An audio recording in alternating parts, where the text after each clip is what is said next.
Hi friends, welcome to Weekend Getaways with Haus von Floof. I'm Sarah, and every week I will be sharing 2-day trip itineraries with you guys from some of my favorite places all across the US.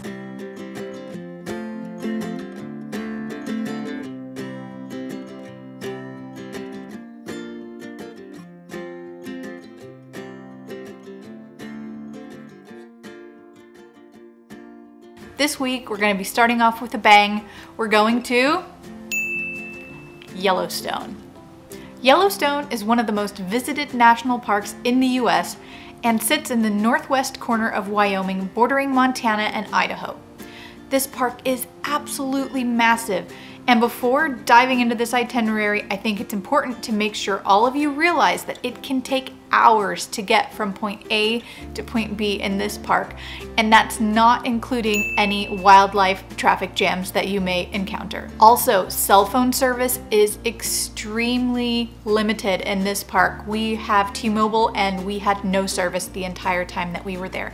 So make sure that when you're going through the entrance, you make sure to grab a map of the park, make sure you ask about any road closures that might be going on at the time, just to be prepared. There are 5 entrances to the park. The north entrance in Montana, the northeast, the west entrance, the south, and the east entrance.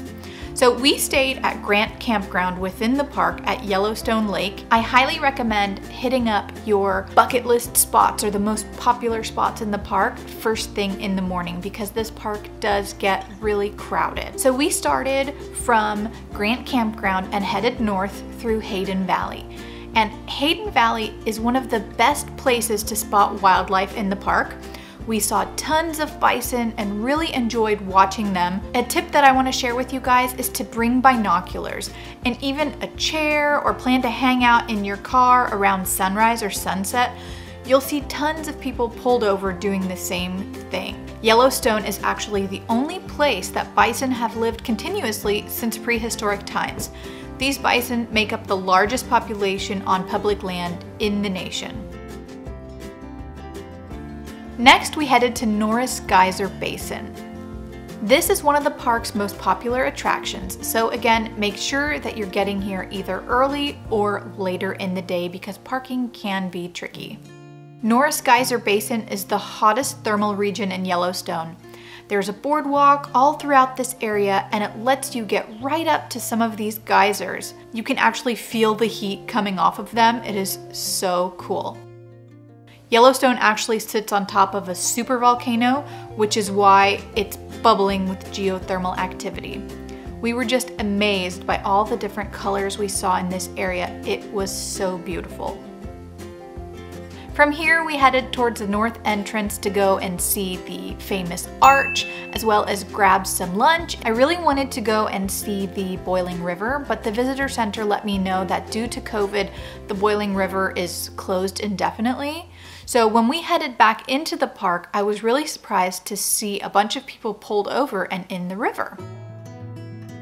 So of course we had to see what it was all about, and to our surprise, this section of the river was also warm. Well, it turns out this was just a little ways downstream from the Boiling River, and the water is warm there as well. The Boiling River is where cold water from the Gardner River mixes with the Boiling River hot spring and makes these wonderful warm pockets that are just so fun to soak in. We spent the evening back at our campsite exploring Yellowstone Lake right by the visitor center at Grant Campground. It was so serene and so quiet, just a really peaceful place to hang out and spend the evening.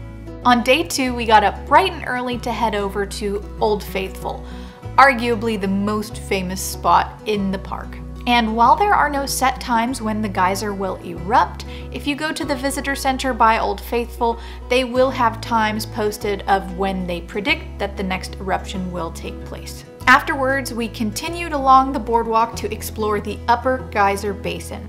We found this area to be way more impressive than Old Faithful, to be honest. There were just a lot of people and you're kind of far back, but In this section, there were so many beautiful colored springs, and many of the smaller geysers there were also erupting, so it was just a really neat experience.